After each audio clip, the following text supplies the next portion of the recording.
Welcome to the West Wing Week, your guide to everything that's happening at 1600 Pennsylvania Avenue. With America's war in Iraq coming to an end, the President welcomed Iraqi Prime Minister Maliki to the White House and invited him to a moving wreath-laying ceremony, and then spoke to troops at Fort Bragg on ending the war responsibly and standing by those who fought for it.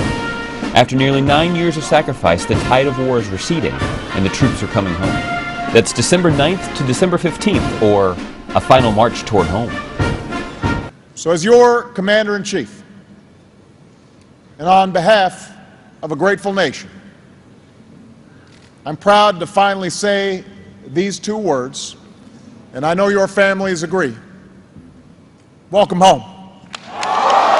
Welcome home. Welcome home. The holiday season was in full swing by the time this particularly historic West Wing Week began, with a flurry of White House traditions being honored over the weekend. First with the arrival and installation of the menorah, then with the President attending the Army-Navy game, and the first family attending the annual Christmas in Washington celebration. On Monday, the President welcomed Iraqi Prime Minister Nouri al-Maliki to the White House. The two leaders held talks on the removal of U.S. military forces from Iraq and on efforts to start a new chapter in the comprehensive strategic partnership between the United States and Iraq. This is a season of homecomings, and military families across America are being reunited for the holidays. In the coming days, the last American soldiers will cross the border out of Iraq with honor and with their heads held high. After nearly 9 years, our war in Iraq ends this month.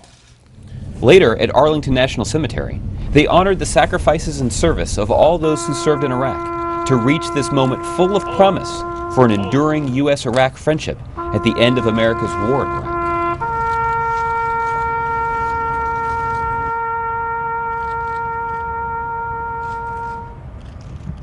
On Wednesday, the President and First Lady spoke directly to the troops at Fort Bragg and to members of the armed services and their families everywhere. The President spoke about the enormous sacrifices and achievements of the brave Americans who served in the Iraq War, and about the extraordinary milestone of bringing that war to an end. This country needs to learn from you. Folks in Washington need to learn from you.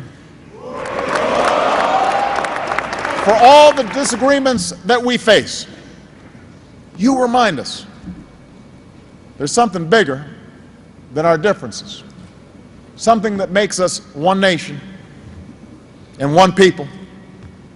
That's why you, the 9/11 generation, has earned your place in history. I could not be prouder of you, and America could not be prouder of you. On Thursday, the President, once again vowing that we can't wait for Congress to ensure a fair shake for working Americans, announced a rule change that will ensure that more home health care workers qualify for the overtime pay that they've earned. The President's special guest at the event was Pauline Beck, a home health care worker from California, who allowed then-candidate Obama to spend a day working alongside her on the job. Meanwhile, as the countdown clock continues to tick, it's time to help the middle class and all those trying to reach it by ensuring that taxes don't go up by an average of $1,000 for 160 million working Americans next year. To find out more information on any of these topics, or to see complete videos of these events, go to whitehouse.gov. And thanks again for checking out your West Wing Week.